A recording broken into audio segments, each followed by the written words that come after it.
So, one of the things that we can really hone in on in terms of how Aries energy can really help us, especially if we struggle with a sense of self confidence, a sense of self esteem, if we find ourselves in situations where we want to do the right thing, but we're not sure what the right thing is. Maybe there's a struggle of codependency. Maybe your energy tends to lean more into the Libra areas of just like, I want to make sure, that it's what's best for everyone. I want to make sure everybody's happy, which is a really beautiful quality, especially for people who are so sensitive, so compassionate, that really want to always be loving, no matter what, even when they're in a difficult situation where somebody really does need to be called out because they're not doing the right thing. And here we come into contact with all of the different ways that we can make allowances for allowing people to overstep or to violate our boundaries, not even necessarily because that's what they're consciously wanting to do, but they are doing it. And we have this responsibility to say, I'm really sorry, but this doesn't feel okay for me. Maybe you find yourself in a situation where it falls on you to let somebody who you do love and trust know that they have overstepped, or that you sense that they're stepping out of their integrity.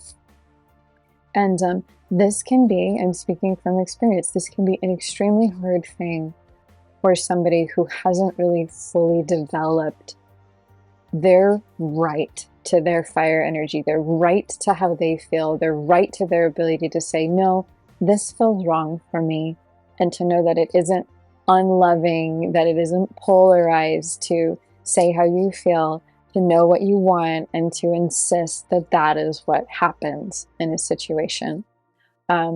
This is what Aries does for us. So yes, in many cases, there can be the expression of this that is egotistical, that is only thinking about its own gain, that is self-centered.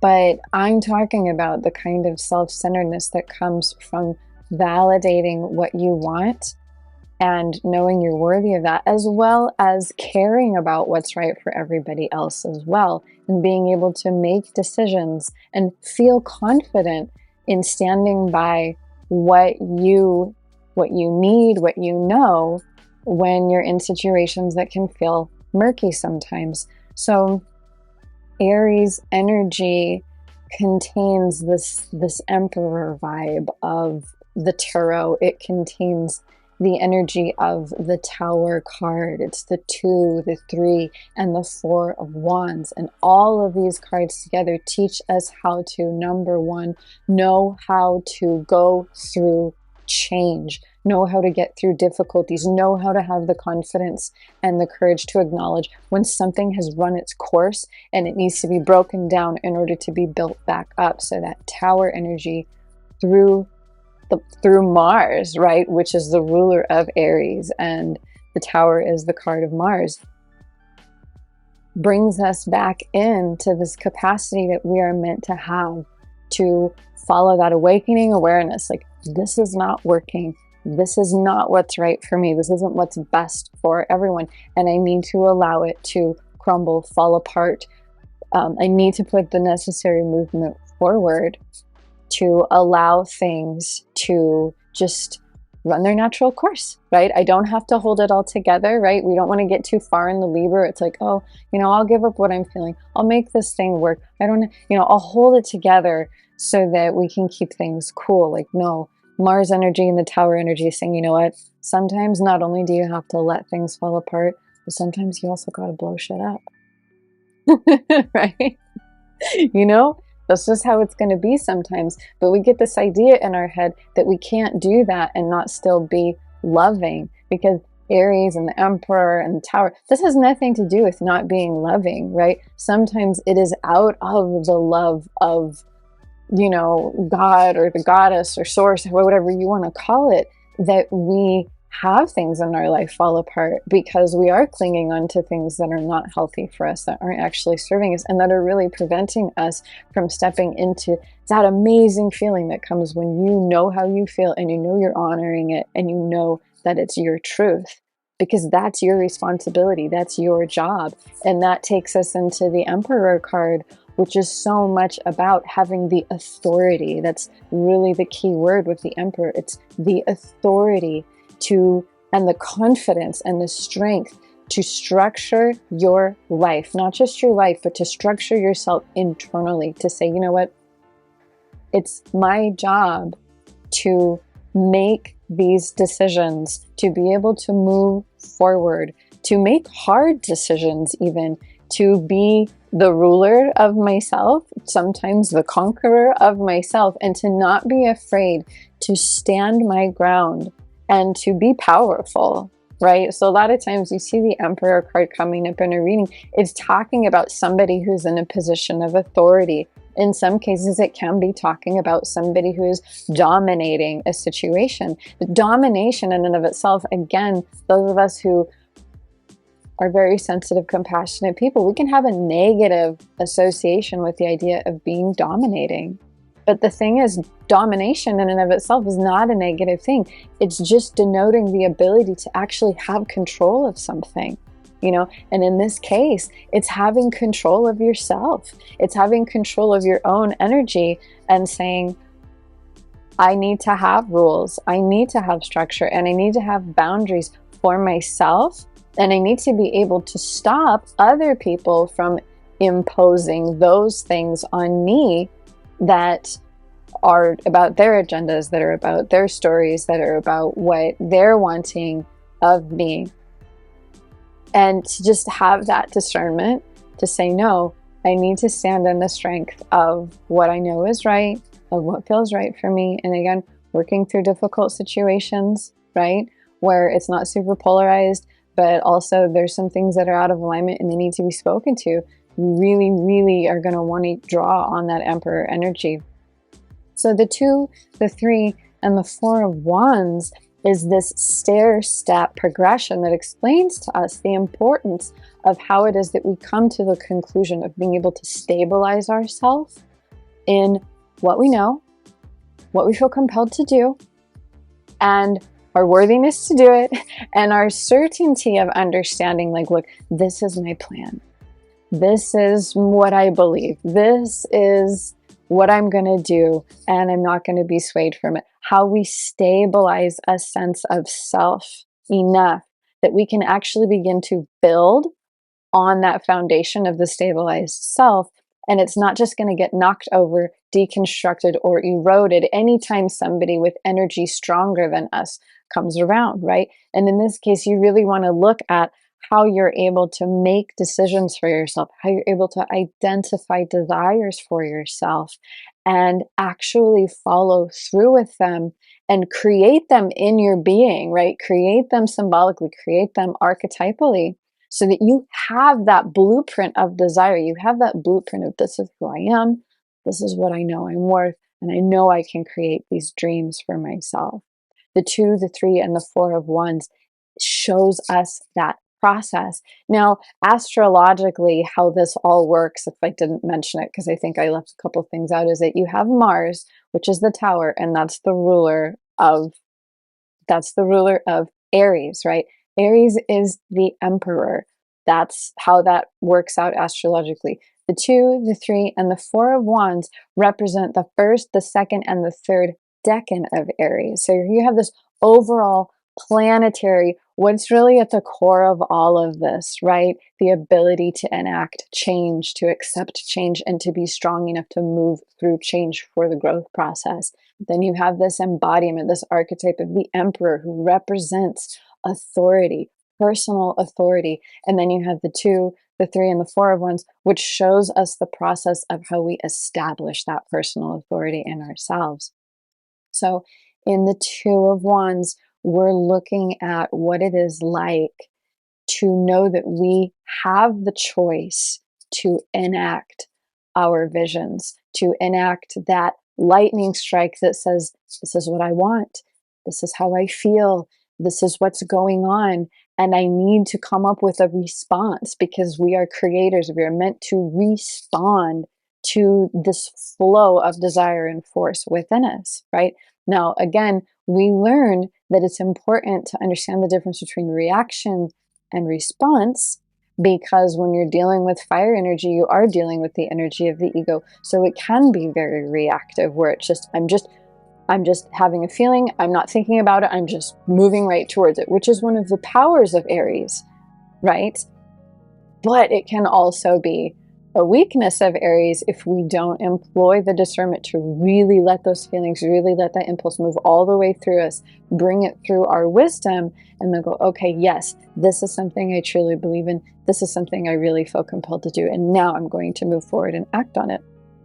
It's very much about the Two of Wands. The Three of Wands is the creative process. Once you've made the decision to move forward on something, then it is about formulating it.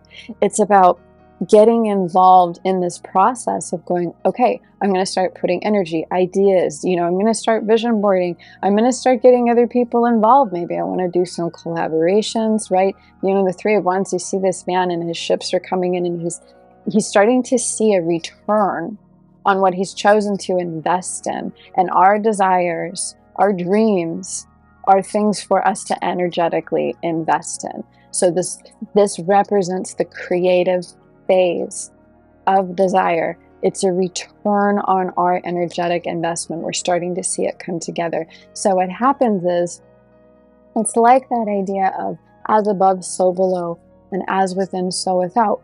When we make choices and we say with certainty, this is truly what I want, and we believe that we're worthy of that, and we're willing to put in the action, inevitably the process of manifestation begins. Those things start coming towards us, because here's the thing, you don't have desires so that they could just be denied by the universe. You have desires because they come from the core of who you are.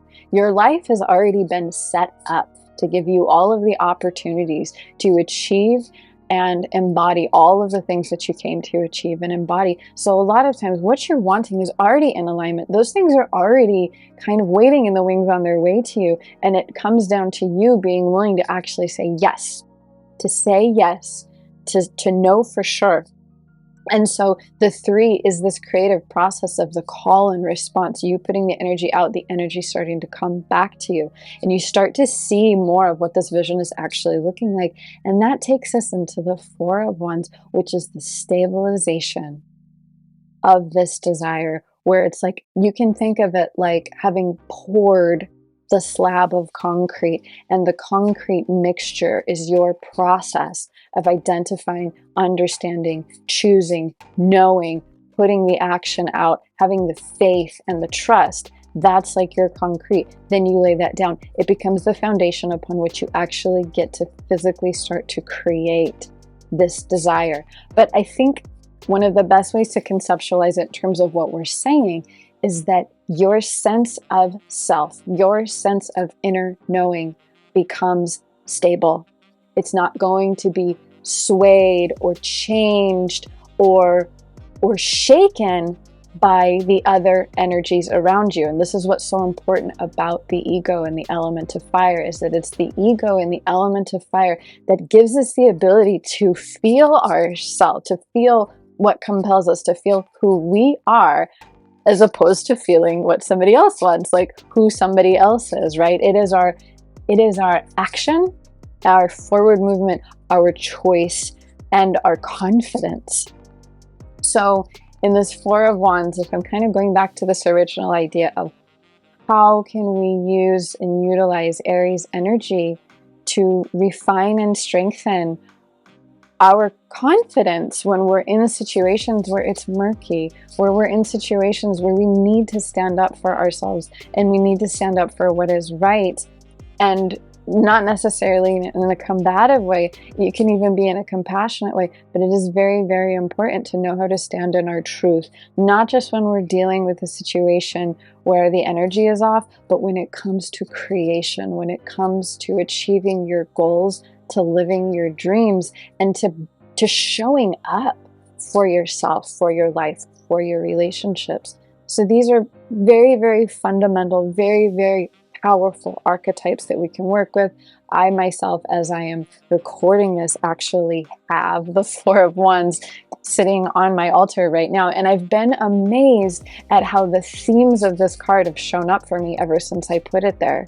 And this is how the tarot works. The tarot will interact and respond with you and mirror to you where you are with this energy in your life. That's what the cards are meant to do, is give you a mirror. And so the more that you can just be open to receiving what that is mirroring back to you without attachment, without the need for it to be a certain way, even if you're not in the healthiest place with the card, which I wasn't, to be honest with you, when I put it on my altar. And it took me through a process where I had to deal with some shit. I had to look at some stuff. I had to look at how I was being, docile and insecure in a situation, that I needed to step up and be like, you know what, I don't have to step outside of being loving and compassionate in order to put my foot down and say, you know what, this is what feels right for me and this is what doesn't.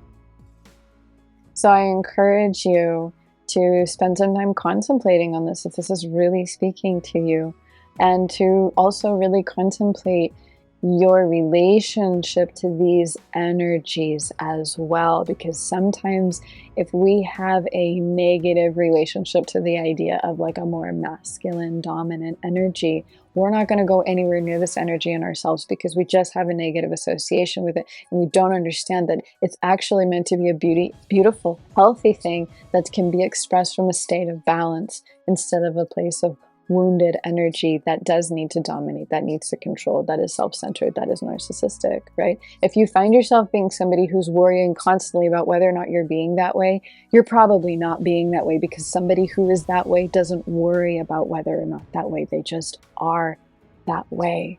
So if you're doing that to yourself, stop it.